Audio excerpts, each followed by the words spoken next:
2013, I was sitting on an airplane and I opened up the Delta In-Flight magazine to a 44-page feature article on Alabama. Right there on page 4, in a photo collage with Frank Stitt, Mobile Mardi Gras, a Mercedes-Benz SUV, and the Tuskegee Institute, was a picture of a pint glass of beer with the legendary elephant Miss Fancy and the words Avondale Brewing emblazoned on the side of the glass. That photo was high praise for a brewery that at that point had only been open for 18 months. Now, since it is open, Avondale Brewing Company, led by brothers and co-founders Coby and Hunter Lake, has not only been a pioneer and leader in the craft brewing industry in Alabama, but also has been a principal leader in the revitalization of the Avondale community. Now, I had a chance to speak with Coby about his experience and how his work intersects with his life of faith. I'm Coby Lake, and I'm one of the owners at Avondale Brewing Company, and our main function is to manufacture beer. I grew up in Tuscaloosa. I went to the University of Alabama, graduated in finance with a concentration in real estate, and from there I held various different jobs, but I've always enjoyed the real estate business. And I went to Houston, Texas, and I was a buyer for the franchise We Buy Ugly Houses.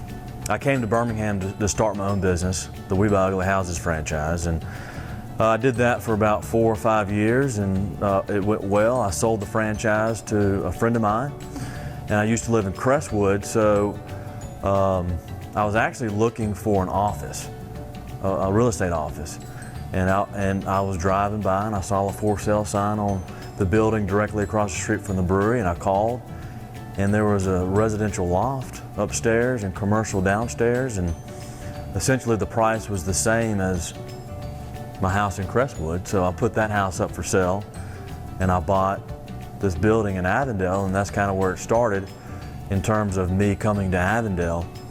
And then I bought this building. I didn't really have a plan for it. I didn't know what to do with it. It was in complete shambles. The front facade was structurally unsound,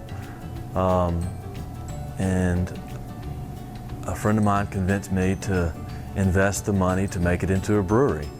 So I'm here today.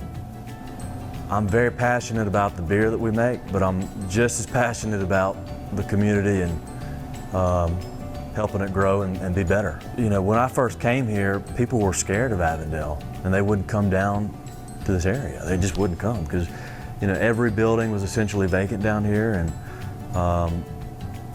I've worked real hard to bring businesses and to buy a lot of these buildings, to rehab them, and so, you know, me personally, it's real gratifying to see Avondale grow in such a positive way.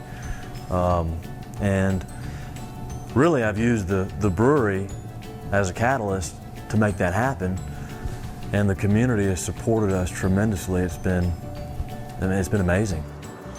Now, some might imagine that running a brewery is something like a never-ending fraternity party. But of course, it comes with all the same challenges and responsibilities of any other business. I asked Coby what the greatest of those challenges is for him, and this is what he said. Managing people. I mean, I enjoy working with people, and you know, I enjoy growth and seeing people come together and getting a job accomplished. But managing people to do the things that need to be done to fulfill the vision of the company, the vision of the neighborhood, sometimes that can be difficult.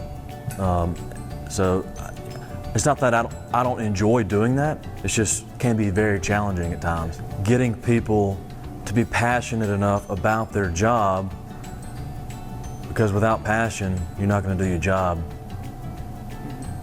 as well as you should. And so, you know, that's the culture that we try to cultivate here, is to be passionate, to care about every little thing that you're doing, because everything that you do affects other people. So, you know, I don't care what it is in terms of running the breweries. You know, if you don't clean a keg correctly, you know, it affects everything. If you don't transfer something correctly, it affects everybody in this organization.